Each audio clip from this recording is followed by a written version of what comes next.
Hello and welcome to another video.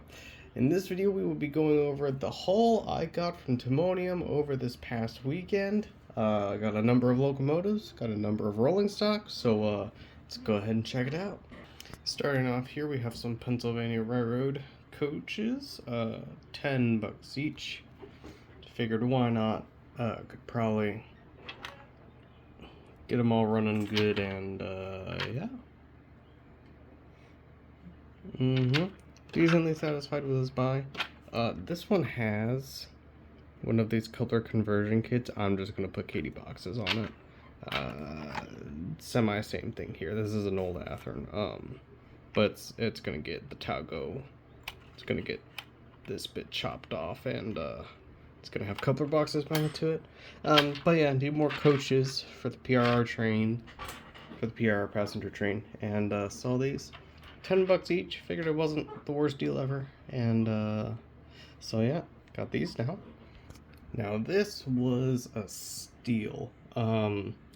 Walther's center beam kit with the load for $25. $25 for the car and the load. Pretty good deal right there, considering the car alone is worth probably 25, and the load usually goes for roughly 15. So to get both the load and the car for 25, that's a pretty good deal. Very happy with that one. Here I went ahead and grabbed some front runners. They were cheap enough, so this one was $6. Already has metal wheels. It has some weight added to each of the ends via what looks like BBs of some sort. They're hidden fairly decently, so that car will hopefully track somewhat okay.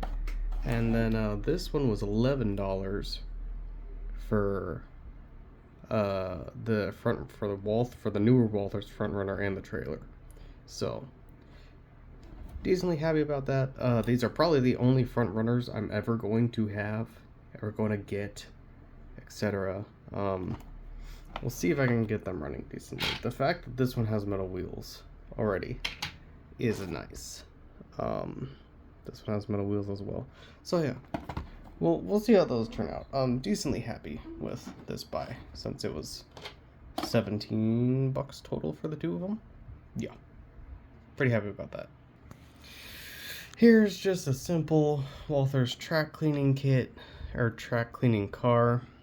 So you can see there, been thinking about getting one of these for a while, and then when I saw one for $20, I went, why not? It's basically brand new. So yeah, decently happy with this, and it's finally nice to have a car that can just take a couple loops around the track instead of me using a track racer. This is gonna come in handy. I honestly cannot believe I didn't buy one sooner. Moving on. In this box is a 2023 Amherst Beltline car I got for $10 off of someone within the Northeast Corridor Historical Society group. Very happy about that purchase. I'm trying to collect as many of these Amherst Beltline cars as I can.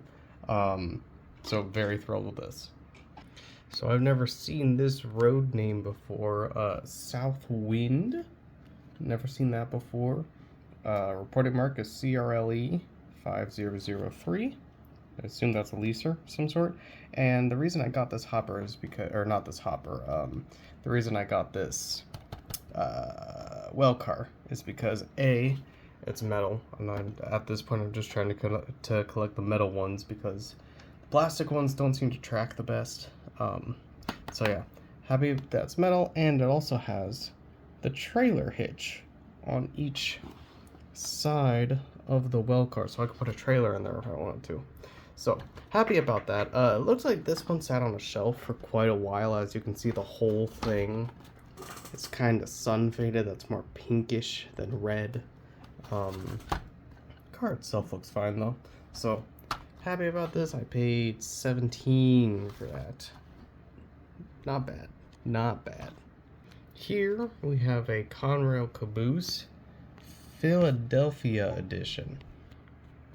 A friend of mine pointed this out to me and then bought it and held it for me until I could pay for it. Thank you, Steven, for that one. Did me a very big solid there. Very happy about this one, and very satisfied with it. Now, on to the last of the rolling stock. This is a 5-car set of Gunderson, I believe Gunderson well cars. Got all 5 of them for 60 bucks. Pretty darn happy about that. See, we got trailer train, and then Santa Fe Eco no stack on them. Believe these were kits that were put together and then decaled. Very happy about these. Like these a lot. I've been wanting to get a 5-car set of these Gunderson well cars. Just could never find them for a decent price. So very happy about this. Very, very happy about this. Like them a lot.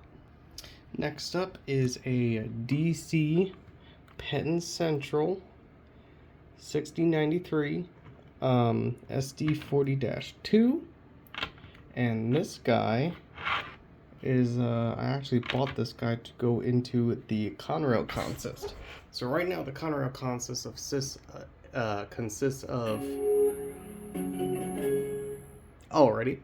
it currently consists of a GE U33C, a GE U36C, and a GP30.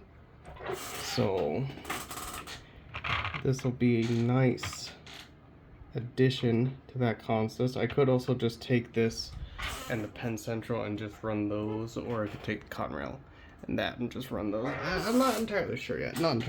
But that's what this was bought for. It was bought for either Penn Central or Conrail Aero there, and yeah, pretty happy with it. Bought it for $100.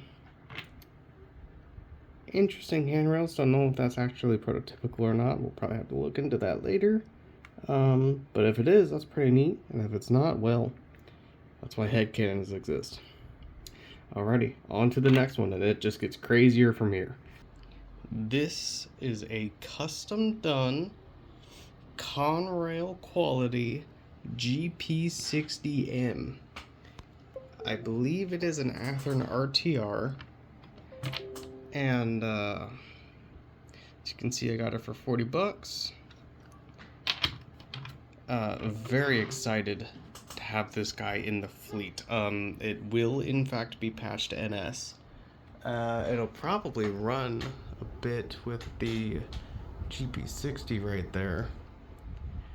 Gonna have to speed match it to that once I get a decoder into it. But yeah, very happy with this. Just take a moment to look. I've got ditch lights down there. No actual lights, but they are cosmetic. They are there. Strange single bulb up top. Got some, I believe some grab irons have been added onto it. Maybe a brass horn, not entirely sure. Kind of shiny on the edges like it's a brass horn. See, the vents are blacked out. Don't know if those grabs on the back are original or not. Whoever did this put some real thought into it. And for 40 bucks, I was more than happy to buy it at the end of the show. Figured if it was still there, it was meant to be. And so yeah, this funky piece of art will get a decoder. It'll be speed matched, and it'll run with these guys for a long, long time. Very happy about that. Time for things to get less weird, but more interesting. Okay, so for those of who have seen my roster videos, you will know that I have the demo Sprinter number 600, or at least I used to. I got 607 here for $100. The moment I bought this guy, I took 600, I set a price of $150 on it, and I put it on the sale table. Towards the end of Saturday, the demo unit number 600 sold for $150. And shortly after that, I went over to another table who had this guy for sale at 185. I talked him down to 150, and then I used the 150 from number 600 to buy this Phase 5 AEM7. Now this is a first run Phase 5. So it's got, the top looks purple instead of blue. But honestly, I have tried to get 3 of these, and all 3 times I lost the eBay bids within 15 bucks. So once I saw this at the show, I was not gonna let it go without a fight. It took buying a $100 sprinter, selling one of my other sprinters for 150 bucks, and talking a guy down, but I got it. So I basically paid $100 for this, and basically sought for a preferred paint.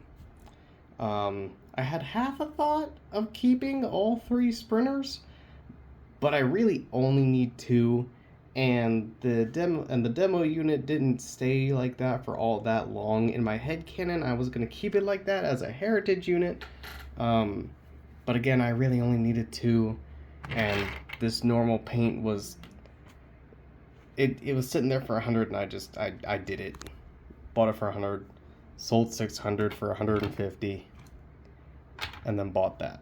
Very happy. I did put DCC into it at the show by yanking the decoder and 8-pin riser out of 901, so 901 now needs a decoder, but that's okay. That is alright. Oh, I got one more to show off. So at the show, I had finally met my buddy Chris, who I've been talking over Facebook Messenger for a while. And towards the end of his visit, he came over to the layout, handed me this, and said happy birthday. This is an Atlas Silver Series? I believe it's a Silver Series. It has, I think it was Tsunami 2 sound. This is basically like a $200 engine, $180 engine, something like that. And he just handed it to me and said, have fun. Thank you very much for this engine. I have tested it, I have ran it a little bit. It's a lot of fun. It sounds decent. I'm very thrilled to have this thing, and it's gonna get some use for sure. So thank you very much, Chris. That is it for the Timonium haul. I hope you guys enjoyed this video. Either later today or tomorrow or at some point this week, the Northeast Corridor Historical Society video or compilation video of the weekend will be up on YouTube. And yeah, that's pretty much it. I will see you guys in the compilation. All of you have a wonderful rest of your day. Like and subscribe if you're willing to do so. And that's about it. Have a good one.